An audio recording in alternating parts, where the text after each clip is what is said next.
once again welcomes you enjoy chemistry with Dharmesh sir. Last time આપણે chapter number 4 ના related ઘણી બધી બાબતો શીખ્યા હતા. હવે આજે એવી જ કંઈક નવી બાબતો વિશે અને સંકરણમાં ચર્ચા કરવાની છે, પણ ખાસ અને મહત્વની બાબત આજે આપણે એઝ અ પીપીટી એટલે કે પાવર પોઈન્ટ પ્રેઝન્ટેશનને આધારે ક્વેશ્ચનોને સમજીશું અને બહુ ખૂબ અને સરસ રીતે સમજીશું. તો સૌથી પહેલી વસ્તુ વિચારીએ, ચેપ્ટર નંબર 4 રાસાયણિક બંધન અને આણ્વીય રચના, જેને આપણે કેમિકલ બોન્ડિંગ તરીકે ઓળખીએ છીએ, જેની અંદર કેટલીક માહિતી આપણે મેળવી ચૂકેલા છીએ. આગળ વાત કરું તો વિદ્યાર્થીઓ, આપણે સૌપ્રથમ સંકરણ વિશે અભ્યાસ કર્યો, પણ આપણે એની અંદર એવું કીધું કે સંકરણ અલગ અલગ પ્રકારના આવે. sp સંકરણ આવે, sp2 સંકરણ આવે, sp3 સંકરણ આવે, sp3d, sp3d2 અને sp3d3 અલગ અલગ પ્રકારના સંકરણ આવે છે. પણ આ સંકરણ આવે ત્યારે કઈ કક્ષકો કેટલો ભાગ લે છે તે સમજવું પણ જરૂરી છે. તો સૌપ્રથમ આપણે માહિતી મેળવીએ છીએ sp સંકરણ, જેને વિકર્ણીય સંકરણ તરીકે પણ ઓળખવામાં આવે છે. હવે એક્ચ્યુઅલી sp સંકરણમાં હોય છે શું? તો તમને વાત કરીએ તો sp સંકરણની અંદર બે કક્ષકો રહેલી હોય, s અને p. બે કક્ષકોના, એક s એટલે કે ગોળાકાર કક્ષક, p એટલે કે ડંબેલાકાર કક્ષક, એ બંનેના સંમિશ્રણ દ્વારા જે સંકરણ થાય છે તેને sp સંકરણ કહે છે. તો sp સંકરણમાં એક s કક્ષક અને એક p કક્ષક વચ્ચે સંમિશ્રણ થવાથી સમાન આકાર અને ઊર્જા ધરાવતી, એટલે એક બંને એકબીજામાં મિશ્ર થાય ત્યારે તેમનો આકાર અને ઊર્જા બંને સમાન હોય છે અને ધરાવતી sp ની બે સંકૃત કક્ષકો બનાવે છે. જો સંકૃત કક્ષકો z ધરી પર હોય તો sp સંકૃત કક્ષક માટે તમે એવું કહી શકો છો કે ટોટલ sp ના 100% હોય સંકરણમાં, તો s કક્ષકની લાક્ષણિકતા 50% જોવા મળે અને p કક્ષકની લાક્ષણિકતા પણ 50% જોવા મળે છે. ફરીથી એકવાર, sp સંકરણની અંદર બે કક્ષકો રહેલી છે, s અને p. બંનેનું સંમિશ્રણ થવાથી સમાન આકાર અને સમાન ઊર્જા ધરાવતી sp સંકૃત કક્ષકો બને છે, જેની અંદર તમે એવું કહી શકો છો કે જો સંકૃત કક્ષક z ધરી પર હોય, કઈ કક્ષક ઉપર રહેલું હોય તો z ધરી પર રહેલો હોય, તો s અને p બંને એકબીજામાં સંમિશ્રણ થઈ બે sp સંકૃત કક્ષકો બનાવે છે, જેની અંદર s ના હવે 100% હોય ને બે પાર્ટનર હોય તો કેટલા ભાગમાં આવે? તો 50% s ની લાક્ષણિકતા અને 50% p ની લાક્ષણિકતા જોવા મળે છે.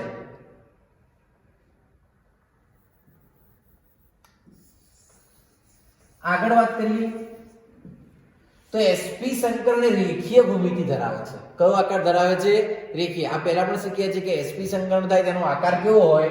તો રેખીય ભૂમિતિ ધરાવે છે. રેખીય ભૂમિતિ ધરાવતા હોવાને કારણે તમે એવું કહી શકો છો કે તેની અંદર માની લો કે s ની અંદર બે ઘટકો જોડાતા હોય તો તેમની વચ્ચેનો બંધકોણ કેટલો જોવા મળે? 180, જે આપણે હમણાં ઉદાહરણ દ્વારા સમજીશું. બંને sp કક્ષકો z ધરી પર એકબીજાને વિરુદ્ધ પ્રક્ષેપિત ધન કણો અને નાના ઋણ કણો એટલે પિંડક, જેને કહેવાય લોબ, અહીંયા જે ઘટકો જોડાય છે તે, જેને પરિણામે વધુ મજબૂત બંધ રચાય છે. શાની અંદર? s કક્ષકમાં. તો એજ થિયરી પૂછાય છે તો યાદ રાખવાની બાબત, s ની એક કક્ષક અને p ની એક કક્ષક એકબીજામાં સંમિશ્રણ થઈ સમાન આકાર અને સમાન ઊર્જા ધરાવતી કક્ષક બનાવે તો તેને sp સંકૃત કક્ષકો કહે છે. જો સંકૃત કક્ષકો z ધરી પર હોય તો s ની એક અને p ની એક કક્ષક એટલે બંને 50-50% નું વિતરણ થયેલું જોવા મળે છે. તેનો આકાર રેખીય હોય છે, બંધકોણ 180 હોય છે અને z ધરી પર એકબીજા પર ધન કણો અને નાના ઋણ પિંડક તરીકે ઓળખાય છે, પરિણામે વધુ મજબૂત બંધ રચાય છે. આ ઇન્ફોર્મેશન હતી. હવે એના રિલેટેડ તમે એક ઉદાહરણ શીખશો તો બહુ પ્રોપર અને વ્યવસ્થિત સમજી શકશો. ઉદાહરણ આપ્યું છે BeCl2 અણુમાં સંકરણ સમજાવો. તો સૌપ્રથમ વિચારીએ કે BeCl2 માં આપણે પહેલા ચર્ચા કરવાની બેરિલિયમ. તો બેરિલિયમની ધરા અવસ્થાની ઇલેક્ટ્રોન રચના તમે લખી શકો છો કે બેરિલિયમમાં Z બરાબર કેટલા હોય? તો 4. બેરિલિયમમાં Z બરાબર કેટલા હશે? 4. જો 4 હોય તો ઇલેક્ટ્રોન રચના થશે હિલિયમ કમ્પ્લીટ 2s2 આ રીતનું જોવા મળે. હવે આ થઈ એની સ્થાયી અવસ્થા અથવા ધરા અવસ્થા અથવા એને ભૂમિ અવસ્થા તરીકે ઓળખવામાં આવે છે. જ્યાં ભાગાકાર દેખાય ને ત્યાં લ સમજજો, પ્રિન્ટિંગ મિસ્ટેક આવેલી છે. તો ધરા અવસ્થાની ઇલેક્ટ્રોન રચના છે. હવે એની ઇલેક્ટ્રોન રચના આપણે જોઈએ કે હિલિયમ કમ્પ્લીટ 2s2 છે. હવે જ્યારે તે ધરા અવસ્થામાંથી ઉત્તેજિત અવસ્થામાં આવે ત્યારે શું થશે? તેને બેરિલિયમ સ્ટાર કહેવાય. Z બરાબર તો 4 જ રહે, પરંતુ અહીંયા જે 2s માનો એક ઇલેક્ટ્રોન છે એ જતો રહે 2p માં. તો 2s માં એક ઇલેક્ટ્રોન હતો એ ક્યાં જતો રહ્યો? તો 2p માં. તો 2s માનો એક ઇલેક્ટ્રોન 2p માં જાય છે. એક મિનિટ.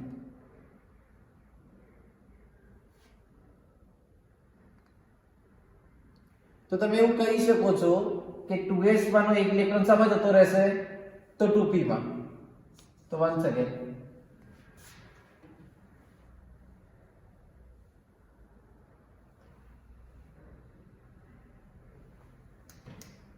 બેરિલિયમ Z બરાબર 4, ઇલેક્ટ્રોન રચના હિલિયમ કમ્પ્લીટ 2s2 અને 2p. 2s માં બે ઇલેક્ટ્રોન રહેલા છે, 2p માં એક પણ ઇલેક્ટ્રોન નથી. પણ જ્યારે તે ઉત્તેજિત અવસ્થામાં આવે, જ્યારે તે ઉત્તેજિત અવસ્થામાં આવે છે ત્યારે 2s માનો એક ઇલેક્ટ્રોન સામા જશે? તો 2p માં. તો અહીંયા એક ઇલેક્ટ્રોન વધશે, 1 2 અને 3 નહીં, એક ઇલેક્ટ્રોન છે. બે સંકૃત કક્ષકો બનાવી, એક s ની અને એક p ની. હવે ક્લોરીન માં રહેલા જોઈએ તો ક્લોરીન ની બાહ્યતમ કક્ષાની ઇલેક્ટ્રોન્સ ના જુઓ તો તમે એવું કહી શકો છો નિયોન કમ્પ્લીટ 3s2 3p5, એટલે પાછળ p કક્ષક રહેલી છે. તો એક ઇલેક્ટ્રોન ક્લોરીન નો અહીંયા જોડાશે અને એક ઇલેક્ટ્રોન ક્લોરીન નો અહીંયા જોડાશે. કયું સંકરણ બનાવશે? તો તમે એવું કહી શકો છો કે sp સંકરણ બનાવે છે. તો ઉત્તેજિત અવસ્થાની ઇલેક્ટ્રોન બઢતીને કારણે 2s માનો એક ઇલેક્ટ્રોન ક્યાં જતો રહ્યો? તો 2p માં. જેને કારણે તમે એવું કહી શકો છો કે આ પહેલી કક્ષક ગોળાકાર s કક્ષક છે, ક્લોરીનની p કક્ષક છે. બંને બેરિલિયમની સંકૃત કક્ષકો ભેગી થઈ અહીંયા એક ક્લોરીન જોડાઈ જાય સિગ્મા બંધ દ્વારા, અહીંયા એક ક્લોરીન જોડાઈ જાય સિગ્મા બંધ દ્વારા, અને શું બનાવશે? તો BCl2 અણુ બનાવે છે. અહીં બેરિલિયમ એક 2s કક્ષક અને એક 2p કક્ષક વચ્ચે સંમિશ્રણ થવાથી બે sp સંકૃત કક્ષકો બનાવે છે. તમે અહીંયા જોઈ શકો છો. નોર્મલી જો આવું ડ્રો કરીએ આપણે બેરિલિયમ માટે, નોર્મલી તમે ડ્રો કરો તો તમે એવું કહી શકો કે આ સેન્ટરમાં બેરિલિયમ છે, એની આજુબાજુમાં બે શું જોડાયેલા છે? Cl. તો બંધકોણ કેટલો થાય? 180. આકાર કયો થાય? તો રેખીય. તો 180 ખૂણો થાય છે, આકાર રેખીય થાય છે. દરેક sp સંકૃત કક્ષકમાં ક્લોરીન 2pz કક્ષક સાથે અક્ષીય રીતે જોડાઈ b અને Cl વચ્ચે સિગ્મા બંધ રચે છે. આપણે પહેલા પણ કીધું હતું કે આ રીતે જોડાય એને સિગ્મા બંધ કહેવાય, આમ જોડાય એને પાઈ બંધ કહેવાય. તો અહીંયા જે જોડાતો બંધ છે એ કયો બંધ આવશે? તો સિગ્મા બંધ આવે છે. તો આ રીતે તમે sp સંકૃત કક્ષકોને સમજાવી શકો છો. તો બાળકો ખાસ ધ્યાન રાખો, સૌથી પહેલા તમને sp સંકરણ અને ઉદાહરણ સાથે સમજાવવાનું પૂછે ત્યારે યાદ રાખવાની સૌથી પહેલી બાબત, s અને p કક્ષક એકબીજામાં સંમિશ્રણ પામી સમાન આકાર અને સમાન શક્તિ ધરાવતી બે સંકૃત કક્ષકો બનાવે તો તેને sp સંકરણ કહે છે. જેની અંદર લાક્ષણિકતા 50-50% રહેલી છે, જેનો આકાર રેખીય છે, બંધકોણ 180 છે અને z ધરી પર એકબીજા સાથે પ્રક્ષેપિત ધન અને કણોના નાના ઋણપિંડક તરીકે ઓળખાય છે, જે પરિણામે વધુ મજબૂત બંધ રચે છે. તો s કક્ષક અને p કક્ષક જોડાઈને sp. ઉદાહરણ સમજીએ તો વધુ સારી ખબર પડે. તો ઉદાહરણ દ્વારા તમને એવું સમજાવે છે કે બેરિલિયમનું ઉદાહરણ લઈ લઈએ. બેરિલિયમનો પરમાણુ ક્રમાંક 4, બાહ્યતમ કક્ષામાં 2 ઇલેક્ટ્રોન છે, એટલે 2s માં 2 ઇલેક્ટ્રોન રહેલા છે. 2s માનો એક ઇલેક્ટ્રોન જશે 2p માં, તો s ની એક કક્ષક અને p ની એક કક્ષક અર્ધપૂર્ણ ભરાયેલી થઈ. ત્યાં આગળ ક્લોરીનના એક ઇલેક્ટ્રોન સિગ્મા બંધ દ્વારા જોડાઈ BaCl2 બનાવે છે, જેનો આકાર રેખીય છે, બંધકોણ 180 છે અને sp સંકૃત કક્ષકો બનાવે છે તેવું કહી શકો. તો આ રીતે બાળકો તમે sp સંકરણને સમજાવી શકો છો. તો sp સંકરણ અને એનું ઉદાહરણ BeCl2. આ જ રીતે આપણે બાળકો આગળ sp2 અને sp3 સંકરણ કક્ષકો વિશે સમજવાનું છે.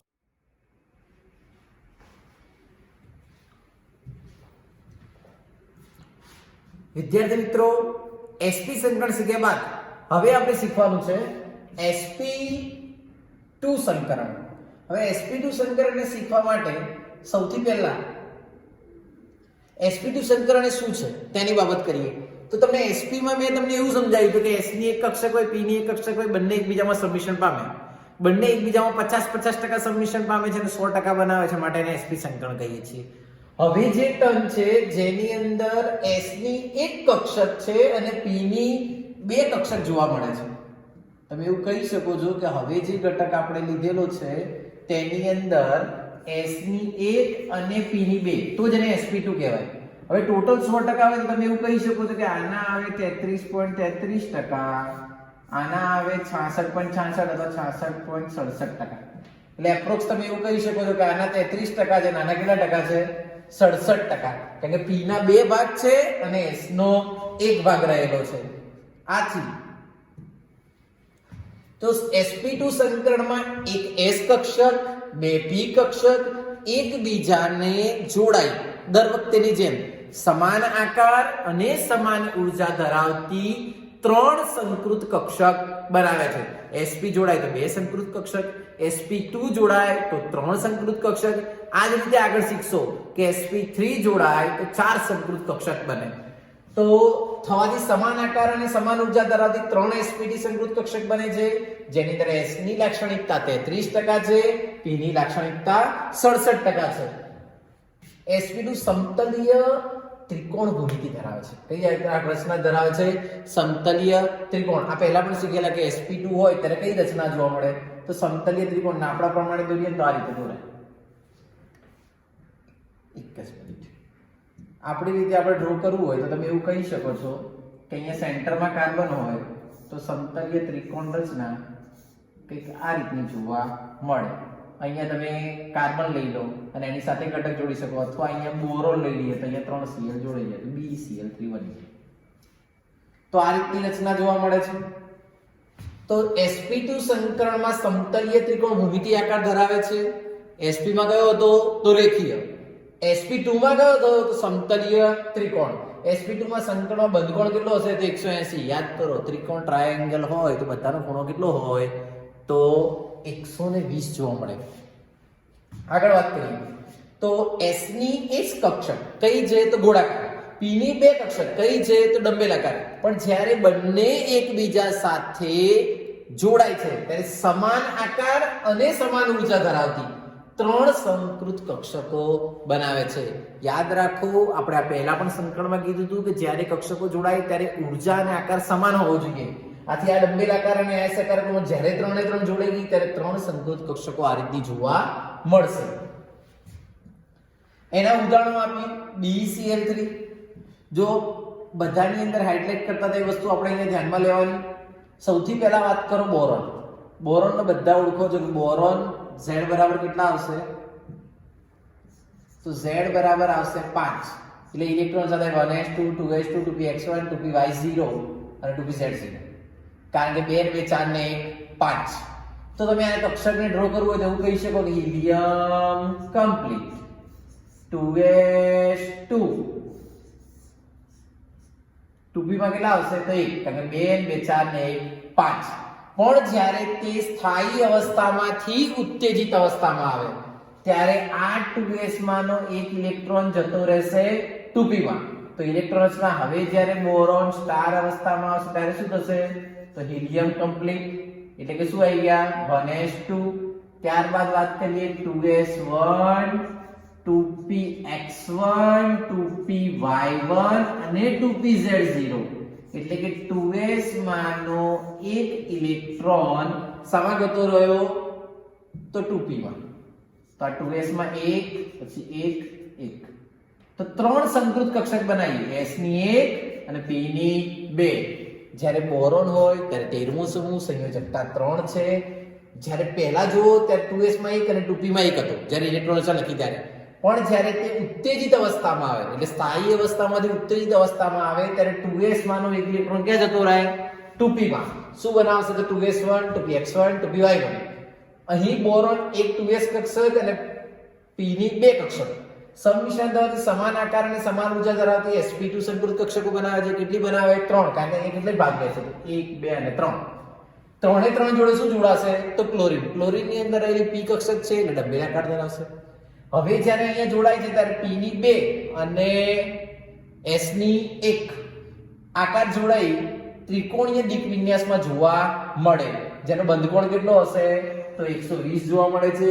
આ ત્રણેય sp2 સંઘ એક સાથે ક્લોરીનની 2pz કક્ષક સાથે જોડાઈ 3 બોરોન અને ક્લોરીન વચ્ચે કયો બંધ બનાવે તો સિગ્મા બંધ. તમે આને આવું દર્શાવી શકો છો, બોરોન છે પછી એની અંદર જોડાયેલા ઘટકો કેટલા છે 1 ક્લોરીન 2 ક્લોરીન અને 3 ક્લોરીન, ત્રણે ત્રણ કયો બંધ બનાવે તો સિગ્મા બંધ. તો આ રીતે તમે એને સમજાવી શકો છો. આવું તો આપણને ખબર છે કે 13મા સમૂહ હોય તો સંયોજકતા 3 હોય, 3 ક્લોરીન જોડાય. ક્લોરીનમાં વિચારો તો બાહ્યતમ કક્ષાની અંદર એની ઇલેક્ટ્રોન સજો તેવું થાય કે નિયોન કમ્પ્લીટ 3s2 3p કેટલા છે તો 5. એને અષ્ટકનો નિયમ પૂર્ણ કરવા માટે એક ઇલેક્ટ્રોન જોઈએ છે જે એની ભાગીદારી કરે અને ભાગીદારી કરી અને બોરોન સાથે જોડાય છે અને આ રીતની રચના જોવા મળે. તો વન્સ અગેન સૌથી પહેલી વસ્તુ યાદ રાખશો કે sp2 સંકરણ થાય ત્યારે s ની 1 અને p ની 2 કક્ષક એકબીજામાં સંમિશ્રણ થઈ sp2 સકૃત કક્ષકો બનાવે છે. sp2 સકૃત કક્ષકોમાં 33% s ની લાક્ષણિકતા હોય છે, 67% p ની લાક્ષણિકતા હોય છે. sp2 સંકરણમાં સમતલીય ત્રિકોણ એટલે કે ભૂમિતીય રચના જોવા મળે છે. sp2 સંકરણનો બંધકોણ કેટલો હોય છે તો 120. હવે s કક્ષક અને p ની 2 કક્ષકો એકબીજામાં સંમિશ્રિત થવાથી 3 sp2 સંકૃત કક્ષકો બનાવે છે.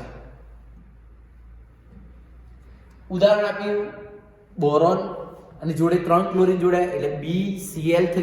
જ્યારે sp માં કયું સંકરણ આપ્યું તો યાદ રાખવાનું એની અંદર તો BCl2, અહીંયા તો જે BCl3. બોરોન ની અંદર સ્થાયી અવસ્થામાં 2s માં 2 ઇલેક્ટ્રોન અને 2p માં 1 છે, પણ જ્યારે તે ઉત્તેજિત અવસ્થામાં આવે ત્યારે s માં 1 થઈ જાય અને 2p માં 2 થઈ જાય એટલે 3 સંકૃત કક્ષકો ઊભી કરે છે, જેની જોડે ક્લોરીનની pz કક્ષક જોડાઈ અને સમાન આકાર અને સમાન ઊર્જા ધરાવતી 3 સંકૃત કક્ષક બનાવે છે. ખાસ યાદ રાખો બંધકોણ 120 થાય છે, સંકરણ sp2 થાય છે અને 3 સિગ્મા બંધ બનાવે છે. તો આ રીતે બાળકો તમે sp2 સંકરણને પણ સમજાવી શકો છો. નાઉ ટર્ન sp3. ચલો હવે વિચારો sp ફરીથી વન્સ અગેન ફ્લેશબેકમાં જઈએ તો સૌથી પહેલા sp ની અંદર 50%, s ના 50%, p ના 50%. કયું સંકરણ થાય ત્યારે તો sp સંકરણ. ત્યાર પછી વિચારો sp2 તો 33% અને 67%. હવે પાર્ટનરો વધ્યા, કેટલા થયા તો s ના 1 અને p ના 3, ટોટલ 100 હતા. 4 ભાગ પાડો એટલે s ની લાક્ષણિકતા 25% આવે અને p ની લાક્ષણિકતા થશે 75%. s ની લાક્ષણિકતા 25% છે અને p ની લાક્ષણિકતા 75% છે. તો sp3 સંકરણમાં એક s કક્ષક અને 3 p કક્ષકો એકબીજામાં સંમિશ્રણ થઈ સમાન આકાર અને સમાન ઊર્જા ધરાવતી 4 સંકૃત કક્ષક બનાવે. sp સંકરણ હોય તો 2 સંકૃત કક્ષક, sp2 સંકરણ હોય તો 3 સંકૃત કક્ષક, sp3 સંકરણ હોય તો 4 સંકૃત કક્ષકો બનાવે છે. અહીં તમે વિચારી શકો છો કે s ની 1 અને p ની 3 કક્ષકો ભેગી થઈ 4 સંકૃત કક્ષકો બનાવી. 4 સંકૃત કક્ષકો બનાવે તેનું બેસ્ટ ઉદાહરણ મિથેન. કયો આકાર જોવા મળે સમચતુષ્ફલકીય. જૂના લેક્ચરો તમે જોશો તો તમને આઈડિયા આવશે કે આપણે મિથેન ની અંદર સમજાયું છે કે તે સમચતુષ્ફલકીય આકાર રચના ધરાવતો ઘટક બનાવે છે. તો અહીં sp3 સંકરણમાં સમચતુષ્ફલકીય ભૂમિતીય આકાર હોય છે. બંધકોણ કેટલો હોય છે તો 109 ડિગ્રી 109.5, અથવા તમે એવું પણ લખી શકો છો 1 મિનિટ પેન કરી 109 ડિગ્રી અને 28 કણા. આ રીતની રચના જોવા મળે છે. આને સમજાવવા માટે બીજું બેસ્ટ ઉદાહરણ તમને આપું મિથેન. બધાને ખબર છે કાર્બન ઓર્ગેનિક નો જેને હીરો કહેવામાં આવે છે Z બરાબર 6, પરમાણુ ક્રમાંક 6 છે. ઇલેક્ટ્રોન રચના જુઓ તો હિલિયમ કમ્પ્લીટ 2s2 2px1 ક્યાંથી વચ્ચે આવે છે 2s2 2px1 2py1 but 2pz0. Helium માં 2 ઇલેક્ટ્રોન, પછી 2s ના 2 ઇલેક્ટ્રોન 4 5 અને 1 6. પણ જ્યારે આ ભાઈ સ્થાયી અવસ્થા, ભૂમિ અવસ્થા અથવા ધરાવસ્થા, જે નીચેની હોય ને ગ્રાઉન્ડ સ્ટેટ પણ કહેવાય, ધરાવસ્થા પણ કહેવાય અને ભૂમિ અવસ્થા કહેવાય. કોમન ઇલેક્ટ્રોન રચના ચેપ્ટર નંબર 2 ના અનુસંધાનમાં પણ જ્યારે તે ઉત્તેજિત અવસ્થામાં આવે ત્યારે યાદ એવું રાખવાનું કે હિલિયમ કમ્પ્લીટ 2s1 થઈ જાય, 2px1 થઈ જાય, 2py1 થાય અને 2pz1 થાય. તમે આવું કહી શકો છો બાળકો કે જ્યારે આ રચના હોય ને ત્યારે s ની 1 અને p ની 1, અહીંયા એક ઇલેક્ટ્રોન, અહીંયા 1 અને 2, ત્રણ કક્ષકો છે પણ 2s માં કેટલા ઇલેક્ટ્રોન હોય તો 2. હવે 2s માં 2 ઇલેક્ટ્રોન હોય તો હંમેશા જ્યારે બે કક્ષકો વચ્ચે ઊર્જાનો તફાવત ઓછો હોય ત્યારે 2s માનો સ્થાયી અવસ્થામાંથી જ્યારે ઉત્તેજિત અવસ્થામાં આવે ત્યારે અર્ધપૂર્ણ બનાવવા પ્રયત્ન કરે. અર્ધપૂર્ણ બનાવવા પ્રયત્ન કરે એટલે કે 2 છે એની જગ્યાએ કેટલા કરવાનો પ્રયત્ન કરશે તો 3. મદદ હંમેશા પાડોશી કરે જો સારા હોય તો. આ સારા જ છે. તો હવે શું થશે તો તમે એવું કહી શકો છો કે 2s માનો એક ઇલેક્ટ્રોન જે છે એ ક્યાં વયો જશે તો 2p સાઈડ. કેટલી કક્ષકો બનાવી તો જો અહીંયાથી એક ઇલેક્ટ્રોન આવી ગયું એટલે રચના આવી થાય 1 2 3 અને 4. ઉપરની રચનામાં તમે જુઓ તો તમે એવું કહી શકો છો કે અહીંયા એક ઇલેક્ટ્રોન નહોતો, અહીંયા 2 ઇલેક્ટ્રોન હતા. ઉત્તેજિત અવસ્થામાં આવ્યા ત્યારે એક ઇલેક્ટ્રોન આગળ જતો રહ્યો એટલે કેટલી કક્ષકો બનાવી તો s ની 1 અને p ની 3, sp3 4 સંકૃત કક્ષકો બનાવી. આ ચારે ચાર સાથે કયા ભાઈ જોડાશે તો હાઇડ્રોજન. ચારે ચાર સાથે કયા ભાઈ જોડાશે હાઇડ્રોજન. એટલે હાઇડ્રોજનની 1s કક્ષક ચારે ચાર સાથે જોડાઈ જાય અને ચારે ચાર સાથે હાઇડ્રોજનની 1s કક્ષક જોડાઈ કયો આકાર બનાવશે તો સમચતુષ્ફલકીય આકાર જોવા મળે. આ કાર્બન છે એની સાથે 4 હાઇડ્રોજન જોડાય અને સમાન આકાર અને સમાન ઊર્જા ધરાવતી 4 સંકૃત કક્ષકો સાથે કહી શકો છો કે બંધકોણ આવે 109.5. ઉદાહરણ કયું થયું મીથેન. કારણ કાર્બન જોડે 4 હાઇડ્રોજન જોડાય તો CH4 અને કાર્બનનો હાઇડ્રોજન છે ને હમદર્દ છે. જ્યાં કોઈ ના જોડાય ત્યાં હાઇડ્રોજન જોડાય અને કાર્બનની સંયોજકતા પૂરી કરે. તો sp3 સંકળાયેલામાં સમચતુષ્ફલકીય ભૂમિતિ આકાર ધરાવે છે. sp3 સંકળાયેલો બંધકોણ કેટલો છે તો 109.5. તો આપણે બાળકો આજે અહીંયા ટોટલ 3 પ્રકારના સંકરણો શીખ્યા. sp સંકરણ, sp2 સંકરણ અને sp3. ત્રણેયની અંદર કઈ કઈ મેજર બાબતો યાદ રાખવાની છે એની હું ચર્ચા ફરીથી એકવાર હાઇલાઇટમાં કરી લઈએ. એના માટે આપણે પાછું બેક જવું પડશે. એક સારી સ્લાઇડ શોધી લઈએ સુંદર.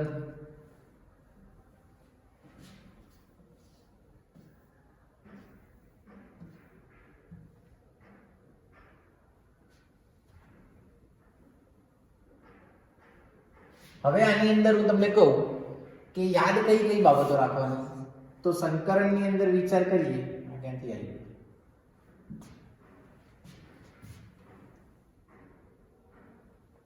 સંકરણની અંદર વિચાર કરીએ તો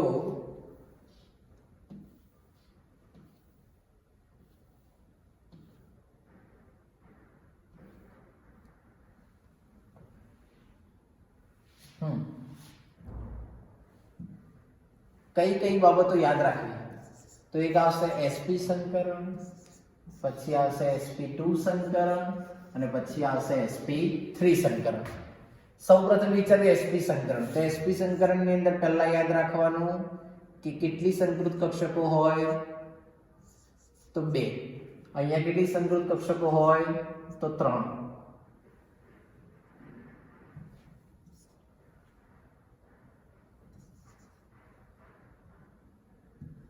અહીંયા વિચારો તો કેટલી સંકૃત કક્ષકો હોય 4. પછી વિચારવામાં આવે તો અહીંયા આકાર કયો હશે રેખીય. અહીંયા આકાર કયો હોય તો સમતલીય ત્રિકોણ. હાઇલાઇટ આપું છું બધાને. અને આને શું કહેવાશે તો સમચતુષ્ફલકીય.